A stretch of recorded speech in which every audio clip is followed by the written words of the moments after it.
Reality by Linda Pennington. Nobody wants low self-esteem because low self-esteem will have you questioning everything. Why did he leave? Why does she hate me? Why can't we be friends? Lord, why can't I fit in? And reality is, that girl was me. I didn't like who I was or who I had become. God, I knew was the one, but the devil had convinced me that he had won. And though I struggled, I continued to run. People see me smile. They say it's like a sun. They see me confident, but there was a time where I had none. I questioned everything within, right down to the color of my skin. I did anything I had to do just to keep a friend. And as long as I was accepted, it didn't even bother me to sin. Didn't even know I was killing my own soul with every grin. And even though they told me lies, I was okay because some folk, all it took was for them to apologize. And I was back to being loyal, taking my own piercing to Jesus' already crucified cross. I indeed was truly lost, but pretending to be okay because you know what they say, baby, I'm a boss.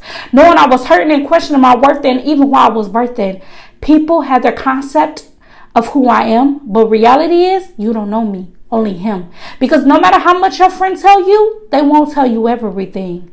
My eyes are bright and carry such a light, not knowing that suicide almost took my life. And with negative words, I already died more than twice because I am a murderer with how I speak. Because low self-esteem and insecurities were almost the death of me. Pain I hold past, good written, truth hidden, didn't want to expose. So instead of explode, I just smiled and kept my mouth closed. No room to grow. And no matter how high and mighty I felt, God always required more.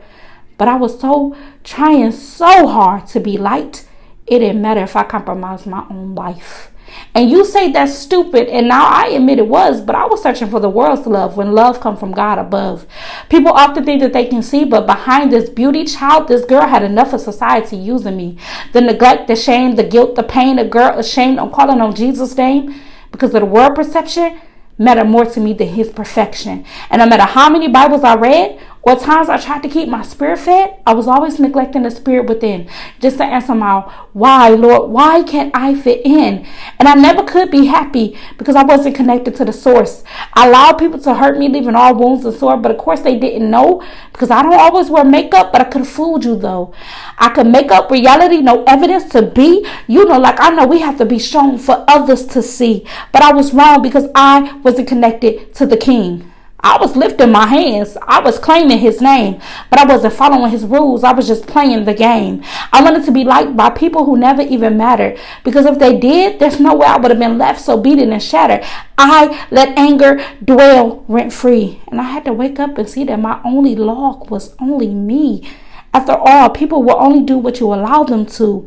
You think you know, but you have no clue because you would laugh at a hint of what I've been through. So now guess what? I'm totally free. I'm here accepting who God created me to be. After all my times of low self-esteem was really for ministry. I celebrate people to get them to celebrate themselves. To hear I give hope makes me smile. Jesus died so I know my worth. I remember the time when I would hide my frown, pretending to have it all worked out when I was too blind to see or too low to hear. Growing really starts here. And if you ever struggle with low self-esteem, then you know exactly what I mean about selling yourself short just to feel love. Don't do it, because all of this is temporary. And reality is, he has so much in store for us. Pray my strength in the Lord.